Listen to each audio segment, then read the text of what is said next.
জাহান্নামের ঠান্ডার মধ্যে যখন কাফের বেঈমান মুশরিককে দেয়া হবে, জাহান্নামের ঠান্ডার কারণে এটা এমন তীব্র ঠান্ডা যে এটা তো বরফ জমবে না, বরং আরো গলিয়ে দেবে, একদম গলিয়ে শেষ করে দেবে। আমরা তো শুধুমাত্র এতটুকু জানি যে জাহান্নাম এটা একটা আগুন, গরম, কিন্তু জাহান্নামের মধ্যে একটা শাস্তি আছে, ঠান্ডার শাস্তি। এটা জানেন না? জাহান্নাম শুধু আগুন গরম এতটুকু না, আগুনের শাস্তি এতটুকুই না, জাহান্নামের মধ্যে জাহান্নামের একটা শাস্তি এটাও আছে, জামহারির। জামহারির একটা শাস্তি আছে, জামহারির নামক একটা জাহান্নাম আছে, যেই জাহান্নামের শাস্তিটাই হলো শুধু ঠান্ডা, শুধু ঠান্ডা। কেমন ঠান্ডা? দুনিয়ার ঠান্ডাই তো ফ্রিজে কোনো জিনিস দিলে এটাকে গলে যায় না জমে যায়? ফ্রিজ চিনেন না নাকি? হ্যাঁ, জমে যায়। আর জাহান্নামের আগুন, জাহান্নামের ঠান্ডাটা এমন, জাহান্নামের ঠান্ডার মধ্যে যখন কাফের বেঈমান মুশরিককে দেয়া হবে, জাহান্নামের ঠান্ডার কারণে এটা এমন তীব্র ঠান্ডা যে এটা তো বরফ জমবে না, বরং আরো গলিয়ে দেবে, একদম গলিয়ে শেষ করে দেবে। জাহান্নাম যে দুই প্রকার আছে, এই দুনিয়ায় যে আমরা ঠান্ডা গরম দুইটাই দেখতেছি, চলেন আমরা হাদিস থেকে একটু প্রমাণ দেখে নিই। বুখারীর 3260 নম্বর হাদিসের বর্ণনা, আবু হুরায়রা রাদিয়াল্লাহু তাআলা আনহু বর্ণনা করেন। عن أبي هريرة رضي الله تعالى عنه قال قال رسول الله صلى الله عليه وآله وسلم اشتكت النار إلى ربها فقالت ربي أكل بعضي بعضا فأذن له بنفسين، نفس بالشتاء ونفس في الصيف। আল্লাহর নবীর সাহাবী হযরত আবু হুরায়রা রাদিয়াল্লাহু তাআলা আনহুর বর্ণনা, তিনি বলেন, আল্লাহর হাবিব জনাবে মুহাম্মদুর রাসূলুল্লাহ সাল্লাল্লাহু আলাইহি ওয়াসাল্লাম ফরমান, ইশতাকাতিন নারু ইলা রাব্বিহা, জাহান্নাম আল্লাহর কাছে অভিযোগ করলো, আল্লাহ আকালা বাজি বাজা, আমার এক অংশ আরেক অংশ। জাহান্নাম আল্লাহর কাছে অভিযোগ করলো, আল্লাহ আমাকে আপনি বানাইলেন, আমার কি অভিযোগ, আমার কি অপরাধ, আমার মধ্যে শাস্তিটা দিলেন, শাস্তিটা বানাইতেছেন, এই শাস্তিটা গ্রহণ তো আমি করতে পারতেছি না, এই শাস্তির কারণে আমার এক অংশকে আরেক অংশ খেয়ে ফেলতেছে। আল্লাহ তাআলা জাহান্নামকে বললেন, বিনাফাসাইন, আজিনা লাহু বিনাফাসাইন, আল্লাহ জাহান্নামকে দুইটা শ্বাস ফেলানোর অনুমতি দিলেন, দুইটা শ্বাস ফেলানোর অনুমতি দিলেন। নাফাসিন ফিশ-শিতাই ওয়া নাফাসিন ফিস-সাইফ, একটা শ্বাস জাহান্নাম গরমকালে ফেলে, জাহান্নামের মধ্যে গরমের তীব্রতা বেশি হয়ে গিয়েছে, আল্লাহ তাআলা একটা শ্বাস ফেলানোর অনুমতি দিলেন। জাহান্নাম গরমকালে দুনিয়াতে একটা শ্বাস ফেলে, জাহান্নামের শ্বাস ফেলার কারণে দুনিয়ার গরম বেড়ে যায়, তীব্রতা বেড়ে যায়। দুনিয়াতে যে এই গরম হয় জাহান্নামের শ্বাসের কারণে। ওয়ানাফাসিন ফিশ-শিতা, আল্লাহ তাআলা আরেকটা শ্বাস জাহান্নামকে শীতকালে ফেলানোর অনুমতি দিলেন, শীতকালেও একটা শ্বাস ফেলানোর অনুমতি দিলেন। দুনিয়াতে যে এত তীব্র ঠান্ডা হয়, ইউরোপ আমেরিকাতে বরফ স্নো জমে যায়, এগুলো জাহান্নামের শ্বাসের কারণে। জাহান্নামের মধ্যে একটা জাহান্নাম আছে জামহারির, আল্লাহ তাআলা সূরাতুল আনআমের 160 নম্বর আয়াতে জামহারিরের কথা বলেছেন।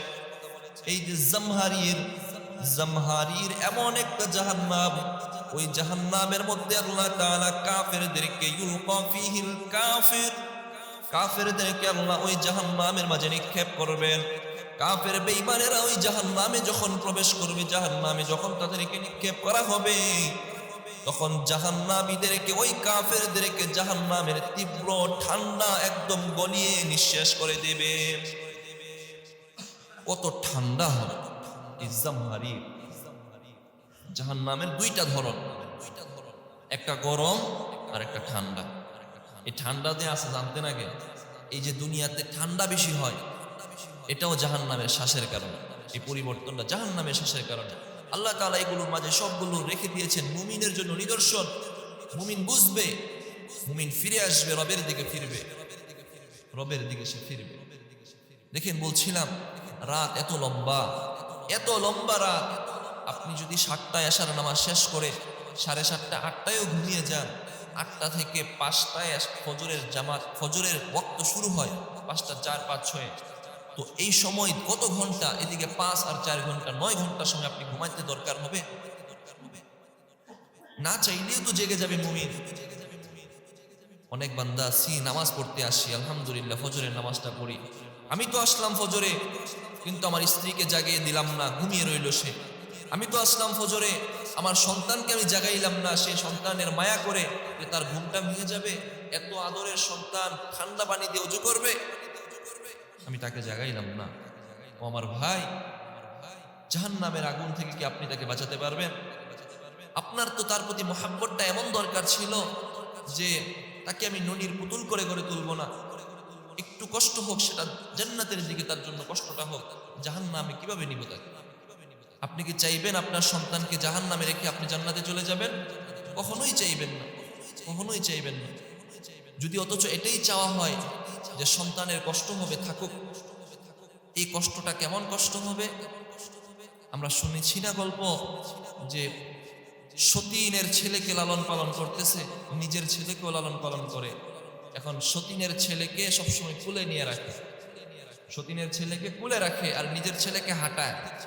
সব মানুষ চিন্তায় পড়ে গেল, কিরে নিজের ছেলেকে হাঁটাইয়ে কষ্ট করাইতেছে, হাঁটলে পড়ে যায়, ব্যথা পায়, কিন্তু সতীনের ছেলেকে সবসময় কুলে রাখে, কারণটা কি?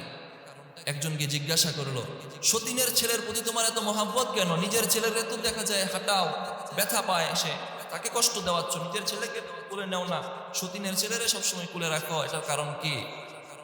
বলে, আমার সন্তান আর সতীনের সন্তান একসাথেই বড় হবে। এখন যদি আমার সন্তান ব্যথা পাক কিন্তু হাঁটা শিখবে, সে সক্ষম হবে, কাজ করতে সক্ষম হবে, আর সতীনের ছেলেরে কুলে নিয়ে রাখতেছি, সে হাঁটা শিখবে না, সমাজে একটা পঙ্গু হয়ে বড় হবে। মহাব্বতটা কি প্রকৃত মহাব্বত নাকি 2 নাম্বারই নকল? নকল। এখন আপনি যদি মনে করেন সন্তান ঘুমিয়ে থাকুক, তার প্রতি মায়া থাকুক, মায়া আছে, সন্তান ঘুমাইয়েই থাকুক, ঠিক আছে, ঘুমাইয়ে থাকে, এত কষ্ট করে কেন উঠবে? তো মহাব্বতটা প্রকৃত মহাব্বত হবে না, নকলি মহাব্বত হবে। আপনি যখন উঠে আসতেছেন, আপনার তাকাজা হবে, আপনার উপর আবশ্যক হবে, আপনি আপনার সন্তানটাকে জাগায় উঠান, ডাক দেন। এই বয়সে উঠতে চাবে না, আপনি 10 বার ডাকলেও সে উঠবে না, আরো কঠিনভাবে ডাকলেও সে উঠবে না। বুঝাবেন সন্তানকে, এত সময় দিয়ে কি করবা? সন্তান আজকে গাফলতির মধ্যে যাচ্ছে, মা বাবা উদাসী। দেখেন আমলের কথা এতটুকুই বলতেছিলাম, শীতকাল আমাদের আমলের সময়। সালফে সালেহিনরা শীতকালকে কিভাবে গ্রহণ করেছেন সেটা আমি বলবো।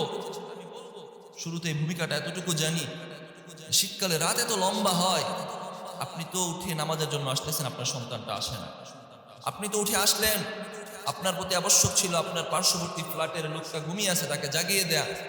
একটা বিল্ডিংয়ে 10 জন পুরুষ থাকে, 2 জন আসে আর 8 জন আসে না, এমন নাই? এমন আছে। এই জন্য দাওয়াত দিব, আল্লাহ যেন আমাদের সবাইকে 5 ওয়াক্ত নামাজ সহ সবগুলো আমল যথাযথ করার তৌফিক দান করেন।